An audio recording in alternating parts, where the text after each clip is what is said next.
I am your host Zayed Haji, and before we begin, a brief disclaimer. The Islamic Finance Research Podcast draws upon credible public sources, including the Indian Government Budget Report, Indian Economic Survey reports, RBI publications, company annual reports from NSE and BSE, and analytical platforms such as Screener.in and Tickerphonology. All content here is shared strictly for educational purposes within the context of Islamic finance and company research. We do not provide stock tips, investment advice, or buy or sell recommendations. This material should never be treated as a substitute for professional financial guidance, nor as the sole basis for making investment decisions. The Islamic Finance Research Podcast is not registered with SEBI and is produced independently by students and researchers dedicated to the study of finance. Most people quit in the first minute, but those who stay until the last word, they walk away with an edge the crowd will never have. Now let's begin. When we speak of legacy brands that shaped India's industrial story, Bombay Dyeing and Manufacturing Company Limited stands tall. Listed on both the NSE and BSE and anchored in the textile sector, its name carries echoes of history, transformation, and resilience. Yet this is not a company frozen in the past, it is a living example of how industries evolve with time.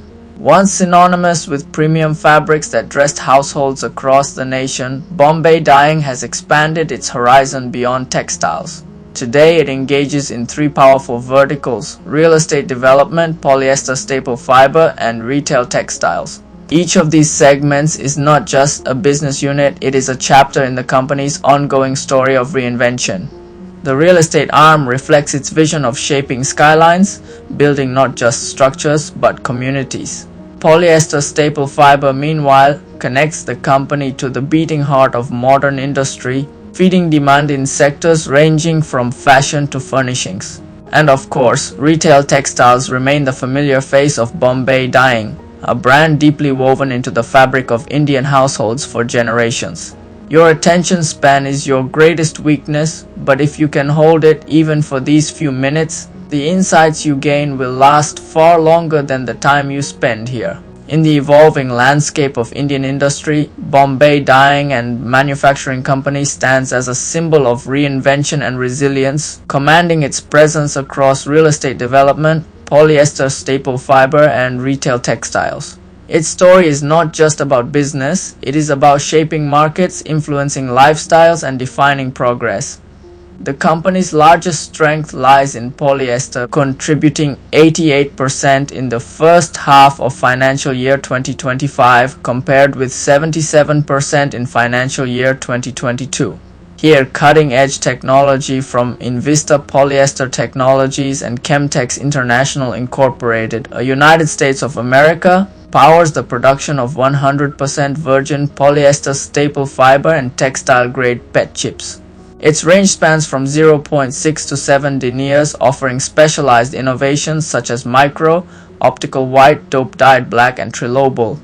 With a 12% market share, it is one of only 7 producers of polyester staple fiber in India, cementing its place as a key player in the nation's industrial fabric. The company also leaves its mark in real estate, which contributed 9% in the first half of financial year 2025 compared with 22% in financial year 2022.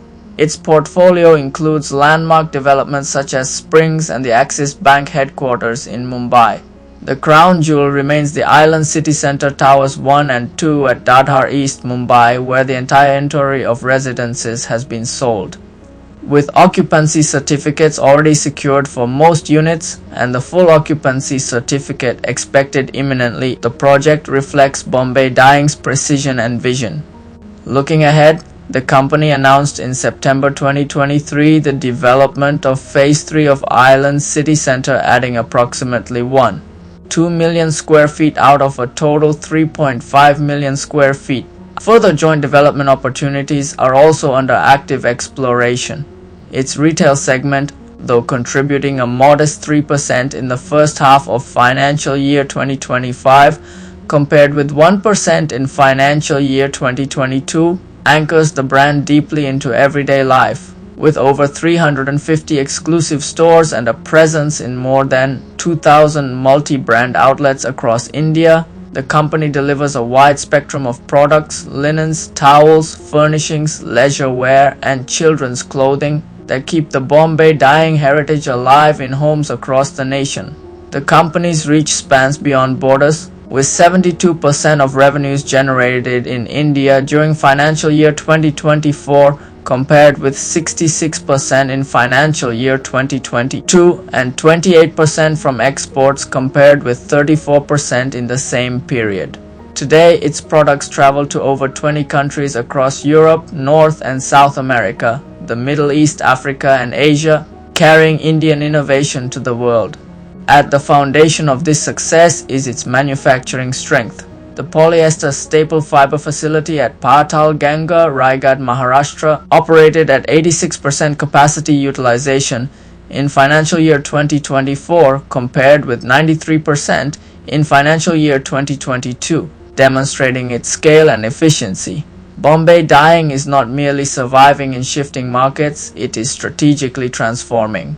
With innovation in polyester, vision in real estate, and presence in retail, the company is building more than products and projects. It is shaping the future of Indian industry with ambition, foresight, and relentless momentum. In the corridors of Indian corporate history, few stories illustrate resilience and reinvention as powerfully as that of Bombay Dyeing and Manufacturing Company. The company's journey in recent years has not been defined by hesitation, but by bold decisions that dismantle the weight of the past and lay the foundation for a future of clarity and strength.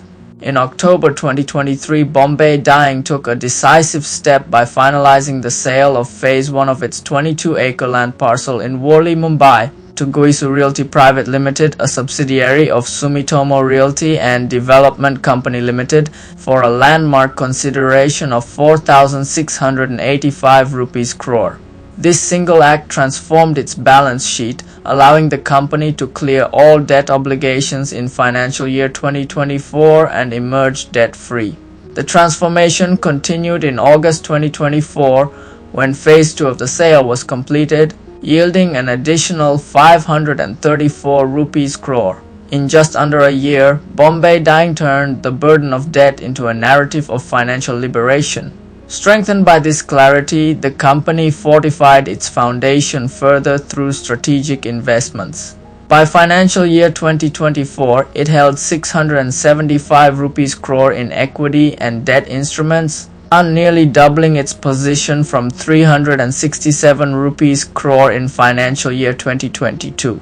These numbers are not mere statistics, they reflect foresight, a commitment to stability, and a vision for sustainable growth. Yet no story of resilience is complete without challenges. In October 2022, the Securities and Exchange Board of India (SEBI) issued an order barring the company and its promoter entities, Nestle Wadia, Nes Wadia and Jahangir Wadia from the securities market for 2 years, citing alleged misrepresentation of financial statements spanning financial year 2012 to financial year 2017. The order carried penalties of 2.25 rupees crore on the company and 11 rupees crore on the Wadias. But here too the company acted decisively, appealing the order before the Securities Appellate Tribunal (SAT), which granted a stay in November 2022, keeping the path of continuity intact. Amid this backdrop of transformation, Bombay Dyeing's shareholding pattern as of June 2025 speaks volumes about its ownership structure and the confidence it commands. Promoters hold 53.58%, foreign institutional investors 0.96%, domestic institutional investors 1.13%, while the public accounts for 44.33%, represented by a strong base of 151,349 shareholders. This diverse ownership reflects not only trust but also the collective belief of stakeholders in the company's trajectory. Bombay Dyeing's recent journey is not merely about transactions, investments, or legal challenges. It is about strategic transformation, a company that has cleared its past burdens, fortified its present, and positioned itself to seize the future with courage and precision. I challenge you, stay till the end. If these next few minutes do not reshape how you think about business, you owe me nothing. The story of Bombay Dyeing and Manufacturing Company is not just a corporate timeline, it is a narrative of bold reinvention, where every decision, every restructuring, and every expansion carried the weight of strategy and the clarity of vision. In 1997, the company embraced modernization by joining the National Securities Depository Limited, enabling electronic trading and dematerialization of shares, a decisive leap into efficiency and transparency. By 1999, with rising costs eroding profitability, the board chose to sell or lease the underperforming Roha processing plant, signaling the first act of strategic restructuring. The early 2000s were marked by decisive transformation. In 2002, a court-approved financial restructuring erased legacy costs, strengthened shareholder value, and redirected textile exports towards high-value made-up products, particularly for the United States market, backed by a full order book. The company launched its first share buyback, reducing equity capital. The following year, 2003, saw even bolder moves. A joint venture with Proline India Limited for ready-made garments, divestment of majority stakes in subsidiaries, a second share buyback, and the start of restructuring its textile base to pivot from in-house production toward brand-led growth. That same year, tax demands arose, now under appeal. By 2004, operations consolidated at Worli, and development began on the Spring Mill land after regulatory approvals. Old equipment was disposed of, and approximately 1,100 positions were reduced through voluntary separation, while further equity rationalization continued through buybacks. Shares were voluntarily delisted from Delhi and Madras stock exchanges as part of capital market streamlining. The year 2005 marked a forward leap.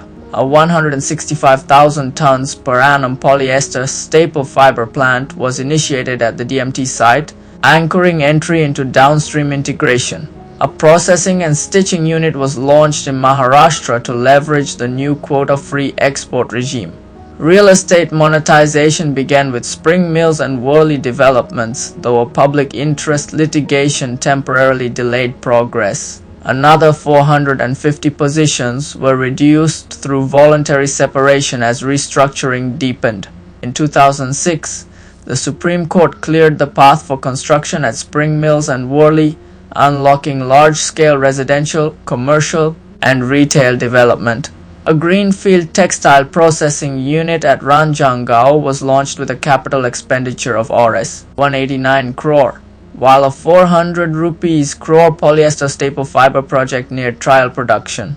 EMT operations were suspended to integrate the new downstream plant. Momentum accelerated in 2007 with the polyester staple fiber plant entering trial runs and the Ranjangaon textile unit nearing completion.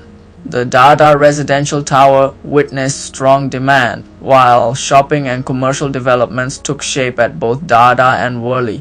A joint venture with Lawson and Tubro for Mumbai redevelopment projects marked a pivotal urban strategy. Simultaneously, workforce restructuring continued with 1,921 voluntary separations at the Worli textile facility. By 2008, the polyester staple fiber division was fully commercialized with utilization exceeding 80%, replacing the legacy DMT business. Ranjangaon entered partial commercial production, and the Spring Mills residential tower was already 40% complete, with over 80% of units pre-sold. Commercial and IT buildings were launched at both Dadar and Worli, while the joint venture with Larsen and Toubro initiated its first redevelopment project. In 2009, full-scale polyester staple fiber operations began, though profitability was tested by excess capacity and price undercutting. The company pivoted to niche fibers to defend margins. The Ranjangaon plant fully transitioned into commercial operations while real estate advanced. The Spring Mills residential tower neared completion, and the Worli commercial tower reached 30% progress. A commercial building under construction at Worli was sold to a wholly owned special purpose vehicle for 235 rupees crore to enable monetization. The year 2010 saw continued monetization as remaining Worli commercial space and additional Spring Mills flats were sold, while lease income from surplus property created recurring revenue. The polyester staple fiber business achieved utilization of 88%, switched to natural gas and strengthened competitiveness. Construction of Spring Mills residential and Worli commercial towers neared completion, setting the stage for the next wave of real estate growth. In 2011, transformation crystallized. The Worli commercial building was completed and handed over to Axis Bank, while Island City Centre residential towers at Spring Mills were launched and initial units sold. The polyester staple fiber division reached 95% utilization and shifted toward higher margin specialty fibers to capitalize on high cotton prices.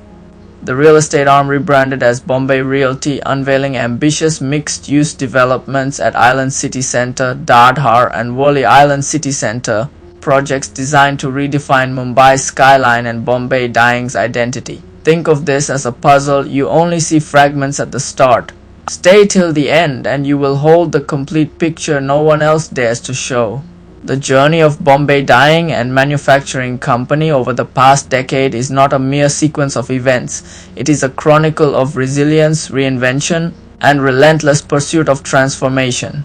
In 2012, the company formally relaunched Bombay Realty, unveiling 2 luxury towers, one IFR and 2 ICC at Island City Centre, Dadar, while construction began on the Plaza, a luxury retail project at Worli.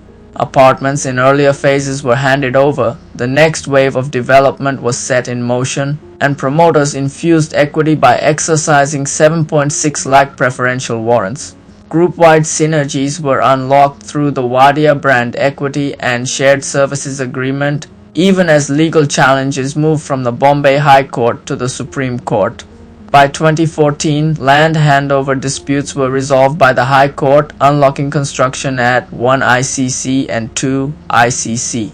The polyester staple fiber division reduced energy costs with a new coal-fired boiler, while textile exports surged 45% year-on-year with new CVC products. Real estate revenues rose to 803 rupees crore, despite a sluggish market, buoyed by regulatory approvals and sector reforms. In 2015, construction of ICC towers officially commenced, and the Plaza project at Worli regained momentum. The Ranjangaon textile processing unit was approved for sale at Rs. 230 crore, targeting debt reduction. The Home and You retail transformation revitalized 300 plus stores, expanded categories with lifestyle and licensed brands like Disney, and global consultants such as Larsen and Toubro, Hill International and Gardner and Theobald were brought in to drive real estate execution. The following year, 2016, ICC Towers construction gathered pace under Larsen and Toubro as general contractor, while Worli project activity resumed after disputes were resolved. Home and You pivoted into multi-channel retail, though the planned Ranjangaon sale collapsed due to buyer default. The polyester staple fiber business focused on cost and product mix strategies to counter import pressures. Transformation deepened in 2017 with the merger of Archway Investment Company Limited via NCLT approval, accelerating construction of ICC towers and initiating the slum redevelopment project. The Ranjangaon asset sale was signed for 205 rupees crore, and Home and You expanded through an e-commerce platform and a franchise-led model. By 2018, ICC Towers neared completion. The slum project was delivery ready, and the Development Control Regulations 2034 unlocked new potential for real estate. Home and You strengthened digital printing, e-commerce, and franchising, while the polyester division continued to defend margins through efficiency and product diversification. The year 2019 marked a milestone. Part occupancy certificates were secured for ICC Towers, handovers began, and cash flows surged as ready inventory attracted demand due to nil goods and services tax. The company prepared to monetize ICC and Worley assets, supported by DCR 2034 reforms. Home and You turned profitable after 4 years, launched 100 new franchise stores, and entered the institutional business. Corporate restructuring advanced with NCLT approval for demerger with Scal Services Limited, alongside reclassification of capital structure and issue of preference shares. By 2021, construction of ICC Towers was nearly complete with partial occupancy received. The polyester staple fiber division restarted post-COVID with utilization above industry average, focusing on specialty products. Retail pivoted to e-commerce to align with consumer shifts, while real estate gained strength from ready-to-move inventory positioned in high-demand Mumbai micro markets, supported by upcoming infrastructure such as the Worli-Suri link and the new Mumbai airport. In 2022, ICC construction was completed with full occupancy secured for one tower and near completion for the second. Polyester operations scaled to 93% utilization, outperforming industry benchmarks with specialty fibers and diversified products. Real estate capitalized on premium land banks in Mumbai, strengthened further by infrastructure connectivity. Momentum carried into 2023, with ICC Towers completed and occupancy certificates in progress, while the polyester division maintained high utilization at 92%, driven by specialty products and exports. Home and You doubled revenues, reflecting revived consumer demand. A turning point came in 2024 when the company sold its prime Worli land parcel, fully clearing debt obligations and becoming debt-free. Real estate inventory at Island City Centre was completely liquidated with occupancy certificates secured, and surplus capital was redeployed into liquid and marketable instruments, reinforcing financial strength.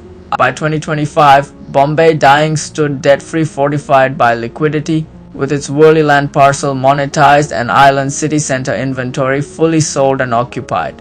The company had redefined itself not as a legacy textile brand, but as a debt-free, strategically transformed enterprise with strong cash flows, premium real estate assets, and a sharpened focus on future growth. If you leave halfway, you will only hear the noise. Stay till the end, and you will hear the truth that changes how you see this company forever. The rise, collapse, and rebirth of Bombay Dyeing and Manufacturing Company, a story told by numbers. The financial history of Bombay Dyeing and Manufacturing Company reads less like a straight path and more like a dramatic saga of survival, collapse, and fragile recovery. Every year etched into its books tells a story of struggle, reinvention, and the heavy weight of choices made. From the years 2015 to 2017, the company appeared trapped in stagnation.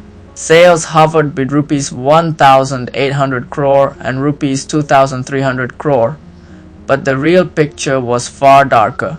Losses deepened, profits turned negative, and net profit margins shrank as low as -7%. Borrowings piled, and the crushing weight of interest eroded any hope of stability. Then came the years 2018 and 2019, a brief but powerful surge. Sales doubled, touching rupees 4,430 crore in 2019, with an astonishing operating margin of 39%. Net profit leaped to rupees 1,228 crore, fueled not by operational excellence, but by real estate monetization. It looked like redemption, but it was not built on the company's core textile strength. It was a windfall born from asset unlocking. The COVID storm of 2020 to 2022 brought the company to its knees once again. Sales collapsed to barely rupees 1,193 crore in 2021.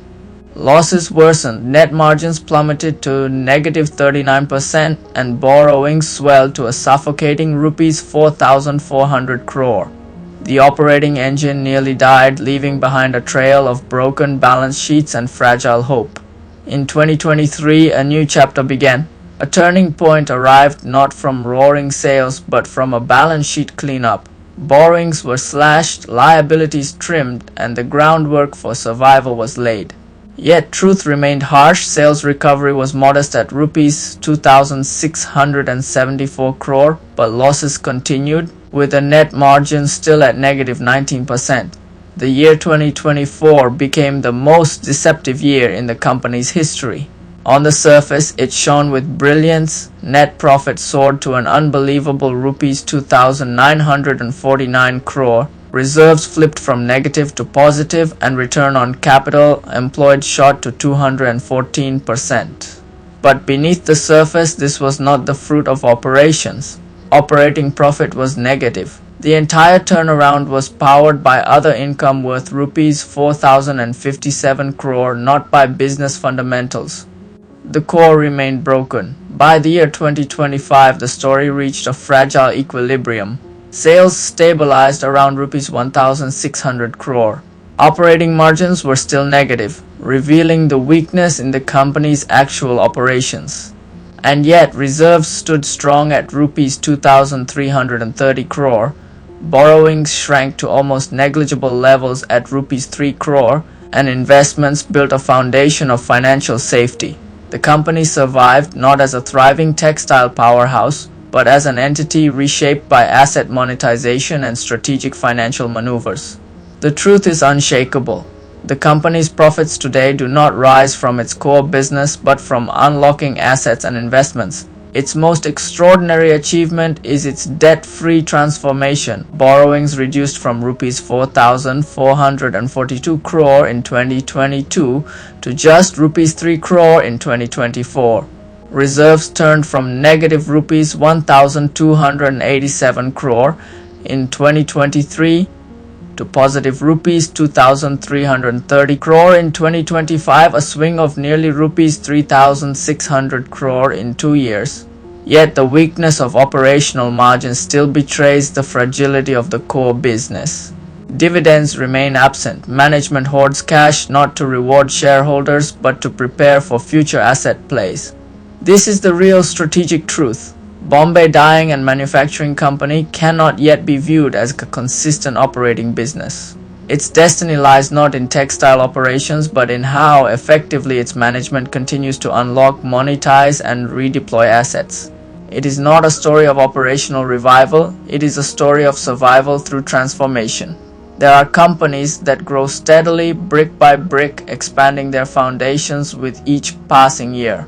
And then there are companies like Bombay Dyeing and Manufacturing Company Limited, whose story is not of compounding growth but of dramatic swings between collapse and resurgence, a story of survival powered not by its core business but by the hidden weight of its assets. The truth is stark.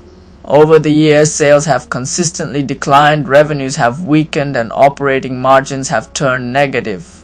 What once was a manufacturing powerhouse now finds itself overdependent on non-operating income to sustain a sense of profitability. Yet beneath these cracks lies a different kind of strength, an untapped arsenal of assets, prime land banks in Mumbai, and a brand that still commands recognition. Strengths lie in a debt-free balance sheet built through extraordinary efforts. Borrowings that once stood at rupees 4,442 crore in financial year 2022 were brought down to just rupees 3 crore by financial year 2024. Reserves too have flipped dramatically, from a dangerous negative rupees 1,287 crore in financial year 2023 to a strong positive rupees 2,330 crore by financial year 2025. A transformation of this scale signals resilience but also exposes the nature of this company's lifeline. Because the profits that look spectacular at first glance such as the rupees 2,949 crore net profit in financial year 2024, were not born from operational excellence, but from a windfall of other income amounting to rupees 4,057 crore. These are one-off events, land sales, project monetizations, or investment exits. They are powerful, but they are not sustainable. They are lightning strikes, not steady streams. Opportunities do exist. Mumbai's redevelopment projects and the monetization of prime land banks can unlock enormous value. Strategic alliances and joint ventures in real estate can reshape the company's trajectory.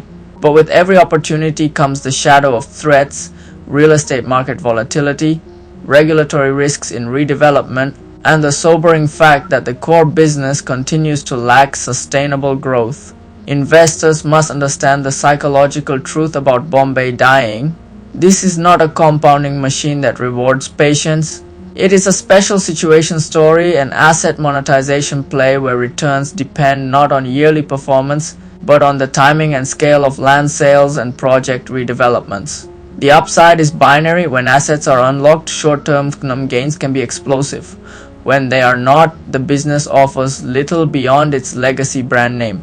In essence, Bombay Dyeing is not a journey of continuous growth, it is a bet on events, a stock driven by moments of extraordinary windfalls and long stretches of operational stagnation. It demands clarity of thought from those who engage with it, for it is not the dream of compounding wealth, but the gamble of unlocking hidden value at the right time. If you found value in this deep dive, I invite you to like, share, and follow. For those who seek clarity in complexity, subscribe to stay connected, because every story in business has lessons worth learning, and every number tells a truth waiting to be uncovered. I am Zayed Haji, your host, signing off here. Until the next episode, stay healthy, stay informative, take care.